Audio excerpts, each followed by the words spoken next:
Hello students, welcome to maths वाले sir. At present हमारी maths की सीरीज चल रही है क्लास 9th की, और आज हम लोग पढ़ने वाले हैं क्लास 9th का 6th चैप्टर जो है lines and angles. So let's start. चलिए स्टार्ट करते हैं हमारा लाइंस और एंगल्स। तो आज बेसिकली हम लोग स्टार्ट करने वाले हैं कॉन्सेप्ट इसका, यानी कि एक्सरसाइज 6.1 का जो आपका कॉन्सेप्ट है वो आज हम लोग पढ़ेंगे। ये हमारा ज्योमेट्री का सेशन है। तो बेसिकली छोटी छोटी चीज़ें हैं जो आपको पता होंगी, लेकिन फिर भी मैं एक बार आपको बता देता हूँ कि हम लोग रे किसको बोलते हैं, सेगमेंट किसको बोलते हैं और लाइन किसको बोलते हैं, क्योंकि इन तीनों के कॉम्बिनेशन से ही जितने हमारे एंगल्स हैं वो बनते हैं। ठीक है, तो पहले मैं आपको इंट्रोड्यूस कराता हूँ रे से, जिसमें एक आपका एंड पॉइंट होगा, ठीक, और एक साइड इस तरह। तो आप बोल सकते हो कि रे has one point, okay, and other side, on the other side it has an arrow. मतलब इसको आप बेसिकली बोल देते हो कि बॉस ये मेरा रे है।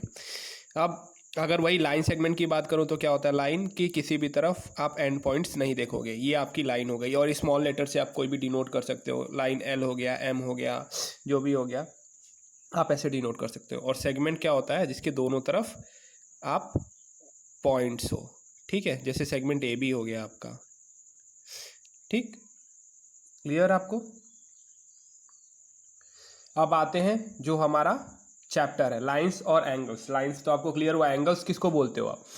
एंगल्स का अगर प्रॉपर डेफिनेशन मैं आपको बोलूँ तो एंगल्स वो होता है कि जब आप टिपिकल एक डेफिनेशन ले लो, उसके बाद मैं आपको उसको एक्सप्लेन कर देता हूँ कि व्हेन टू रेज और originate from the same point, ठीक है, सेम एंड पॉइंट्स, उसको बोलते हैं हम लोग एंगल। जैसे कि दो रे हैं, एक रे किसको बोलते हैं वो तो आपका क्लियर हुआ।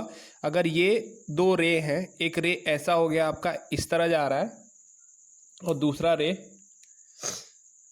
ये क्या लिखा है लास्ट में, मैंने बोला कि when two rays originate from the same end points, मतलब यानी कि सेम एंड पॉइंट, ये इसी रे से, अब इसी पॉइंट से दूसरा रे बना दे रहा हूं मैं, ठीक है।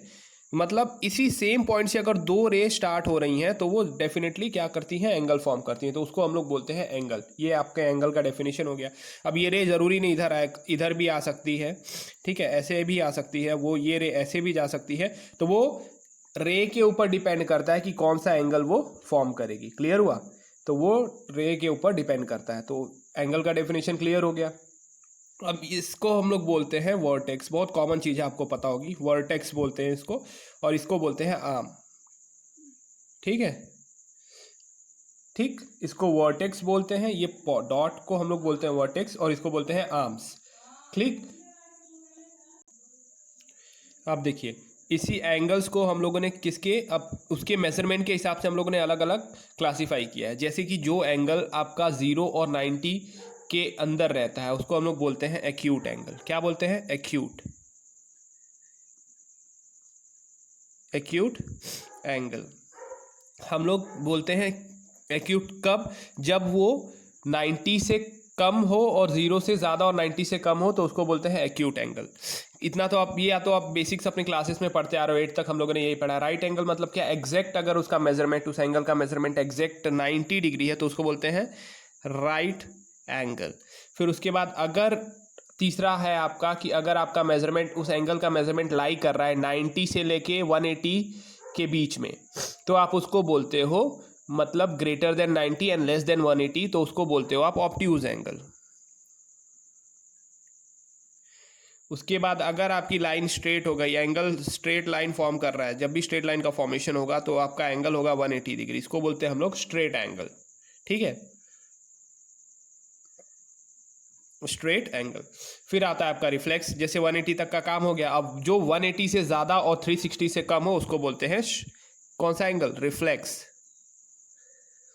Reflex angle. जैसे कि आप बोलना है आपको क्या, कि जैसे एक एंगल बना दिया, सर ये तो एक्यूट है, लेकिन मैं एंगल ये वाला नहीं ले रहा हूँ बेटा, मैं ये वाला एंगल लूंगा अगर तो वो एक्यूट हो जाएगा, लेकिन मैं ये ना लेके क्या ले रहा हूँ मैं, यहाँ से। ठीक है, ठीक, तो ये हो गया आपका रिफ्लेक्स एंगल। ये क्लियर हुआ आपको? रिफ्लेक्स क्लियर हो गया। ये हो गए आपके टाइप्स ऑफ एंगल जिससे आप डील करोगे इस एक्सरसाइज के अंदर। अब जो छोटी छोटी चीज़ें हैं, एक हो गया आपका कोलिनियर पॉइंट्स किसको बोलते हैं और नॉन कोलिनियर पॉइंट्स। एक बार ये भी आप पढ़े हो, लेकिन just for the sake of revision मैं आपको बता रहा हूँ। कोलिनियर पॉइंट्स वो होते हैं कि 3 और more points on the same line. अगर जैसे कि मैंने बोला आपसे, इसी पे एक्सप्लेन कर देता हूँ। अगर ये है 1 2 3, 3 लाइन, अगर 3 डॉट अगर आपके पॉइंट्स जो है वो अगर स्ट्रेट लाइन में है तो उसको बोलते हैं कोलिनियर पॉइंट्स। अगर वही 3 आपके रैंडम में है, ऐसे हो गया, तो ये कोलिनियर नहीं है, ठीक है। अगर स्ट्रेट लाइन में हो तो वो कोलिनियर, और स्ट्रेट लाइन में ना हो तो वो नॉन कोलिनियर। मतलब अब क्लियर हुआ? कोलिनियर का मतलब बोल सकते हो 3 और more point on the same line. 3 और more points on the same line, same line. और नॉन कोलिनियर का क्या कह सकते हो आप? एग्जैक्टली उसका अपोजिट है, नॉन कोलिनियर। नॉन कोलिनियर को आप क्या बोलोगे? सेम वही 3 और more points not on same line, not on same line. Clear हुआ इतना? ये सब बेसिक्स है। और बाकी आप एक्सरसाइज में क्या करने हो? मैनिपुलेशंस करने वाले हो। आपको जितना जल्दी स्ट्राइक करेगा कि किस एंगल को मैं कैसे लिख दूं, किस फॉर्म में लिख दूं, उतना ही जल्दी आपका क्वेश्चन सॉल्व होगा। वर्टिकली अपोजिट एंगल वाला थियरम हमारा हो ही गया, जो काफ़ी हेल्प करेगा इस एक्सरसाइज में। आप अगर आपने थियरम नहीं देखी है तो आप जाके उसको देखिए, ठीक। अब आते हैं, हमारा नेक्स्ट है, किसको बोलते हैं हम लोग कॉम्प्लीमेंट्री एंगल और किसको बोलते हैं सप्लीमेंट्री। अगर दो एंगल का सम आपका 90 है तो उसको बोलोगे कॉम्प्लीमेंट्री एंगल, ठीक है। जैसे कि मैंने बोल दिया एक एंगल मेरा 60 है, तो find the next complementary angle. तो आप बोलोगे सर दूसरा वाला 30 होगा। कैसे? कि अगर दोनों एंगल का सम आपको दे रहा है 90 तो समझ लो बच्चा वो है कॉम्प्लीमेंट्री, ठीक है। अगर उसी तरह मैंने बोल दिया एक एंगल मेरा 45 है तो दूसरा कॉम्प्लीमेंट्री एंगल क्या होगा? वो भी 45 होगा। क्यों? क्योंकि 45 में कितना ऐड करोगे कि 90 हो जाएगा, ठीक है। वो सिंपल सा कॉन्सेप्ट है जो आप 8th में पढ़ते हो, 7th में पढ़ते हो। तो बस आप याद रखो कि जब दो एंगल का सम आपको मिल रहा है 90 तो उन पेयर्स ऑफ एंगल को बोलते हैं हम लोग कॉम्प्लीमेंट्री एंगल। सेम वही इसका डबल, यानी कि अगर दो एंगल का सम अगर आपको 180 मिल रहा है तो समझ लो वो एंगल होता है सप्लीमेंट्री। जैसे एक एंगल अगर मैंने बोल दिया 110 है तो दूसरा वाला एंगल क्या होने वाला है? 70 होने वाला है, ठीक है। दो एंगल्स का सम अगर 180 है तो ये सप्लीमेंट्री एंगल है, वरना नहीं है। अब छोटी छोटी चीज़ें हैं, जैसे कि आप जिसको एडजेसेंट एंगल किसको बोलते हैं? जैसे एडजेसेंट अगर मैं बोल दूं तो एडजेसेंट का मतलब वो होता है, एडजेसेंट एंगल वो होता है जिसका एक कॉमन वर्टेक्स हो और एक कॉमन आर्म, यानी कि एक कॉमन रे और जो दो डिफरेंट रेस हैं, ठीक है, नॉन कॉमन है, वो दो कॉमन के दोनों अगल बगल हो। समझ में आया? अगर नहीं समझ में आया तो डायग्रामेटिकली देखिए आप कि एक कॉमन पॉइंट है। जैसे कि अगर मैंने इसको बी बोल दिया, ठीक है, इसको मैंने बोल दिया बी। अब ये क्या होने वाला है? यहाँ पे आप डी रख लो, बी डी, एक ऐसे और एक ऐसे। तो अब देखिए ध्यान से, एक आपका कॉमन क्या हो गया? ये कॉमन वर्टेक्स हो गया, ये कॉमन आर्म हो गया, ये इसमें भी है ये वाला एंगल कॉमन आर्म, सॉरी ये वाला एक रे जो हो गया वो का कॉमन रे हो गया। फिर आप इसको सी ले लो, अगर इसको ए ले लेते हो तो ए बी डी और सी बी डी ये आपका एडजेसेंट एंगल्स है। और एक अच्छी बात, इन दोनों का सम हमेशा ये बड़ा वाला जाएगा। जैसे कि आपका एंगल ए बी सी अगर आप बोलोगे तो एंगल ए बी सी क्या है? दो एंगल का एडिशन है ना, ये दोनों एंगल ऐड कर रहे हो तो एंगल ए बी सी मिल रहा है।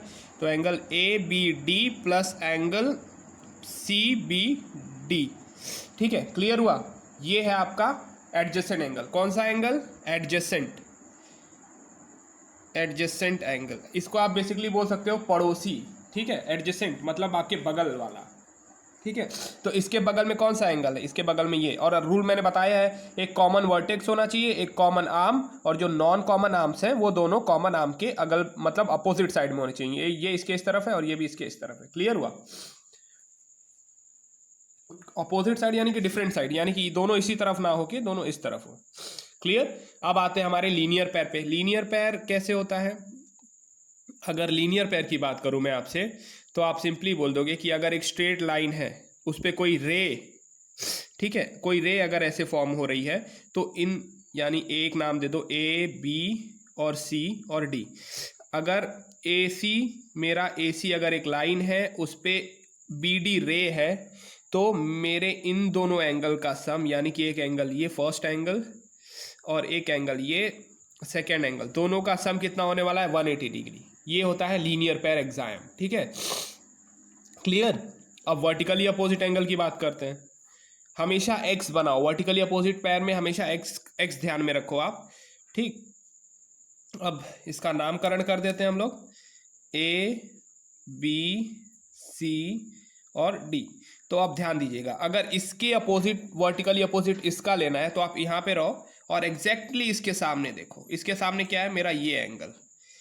तो अगर ए बीच वाला पॉइंट आप इंटरसेक्शन ओ ले लो, A O D is equal will always be equals to B O C. क्यों? वर्टिकली अपोजिट एंगल है। ये थियरम मैंने कैसे इक्वल होता है ये मैंने एक्सप्लेन किया है, तो आपको अगर डाउट हो कैसे इक्वल होता है तो आप थियरम जाके चेकआउट कर सकते हो। वर्टिकली अपोजिट एंगल, ठीक है। अगर आप मैं बोलूं कि बेटा इसका वर्टिकली अपोजिट एंगल क्या होगा, तो आप क्या बोलोगे, सर इसका अगर मुझे वर्टिकली अपोजिट निकालना है तो मैं यहाँ पे खड़ा रहूंगा और एग्जैक्ट सामने देखूंगा अपोजिट साइड में, ठीक। तो मुझे मिला ये वाला एंगल, ठीक है, मुझे मिला ये वाला एंगल, तो ये मेरा अपोजिट होगा। ये तो यानी कि equal A O C will always be equals to B O D, vertically opposite angle. अब आते हैं हमारा इंटरसेक्टिंग लाइन किसको बोलते हैं, जो लाइन आपस में इंटरसेक्ट करती है उसको बोलते हैं intersecting line.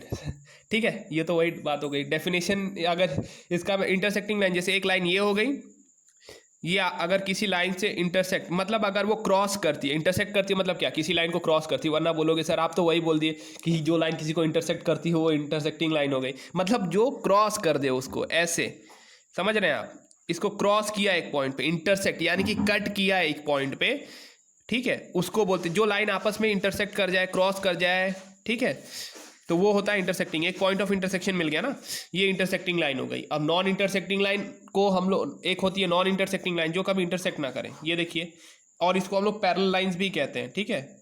Non intersecting lines और पैरेलल लाइंस, यानी कि ये इंटरसेक्ट नहीं करेंगी और इनका नाम है नॉन इंटरसेक्टिंग लाइन और पैरेलल लाइन। और इनका डिस्टेंस हमेशा पैरेलल डिस्टेंस यानी कि परपेंडिकुलर डिस्टेंस इन दोनों के बीच का हमेशा सेम रहता है। ये था आज का आपका एक्सरसाइज 6.1 का कॉन्सेप्ट। अगर आपने इतना जान लिया है, इतना बेसिक्स जान लिया है, तो आप 6.1 एकदम इजीली सॉल्व कर सकते हैं। और सिर्फ आपको कुछ क्वेश्चंस मिलेंगे, प्रूफ द फॉलोइंग, उसमें थोड़ा सा आपको थोड़ा सा ही कैलकुलेशन और आपके शार्पनेस की ज़रूरत है। जितना आप जल्दी पकड़ लोगे उतना, मतलब आपको कॉन्सेप्ट पकड़ लोगे उसमें कि क्या करना है, क्वेश्चन के हिसाब से चलना होता है ज्योमेट्री में, और कुछ खास है नहीं। जितना जल्दी आप क्वेश्चन पकड़ लेते हो उतना जल्दी आपका सॉल्व करके हो जाता है। तो कल हम लोग डिस्कस करेंगे अगले वीडियो में अपने एक्सरसाइज 6.1। तो आज के लिए बस इतना ही।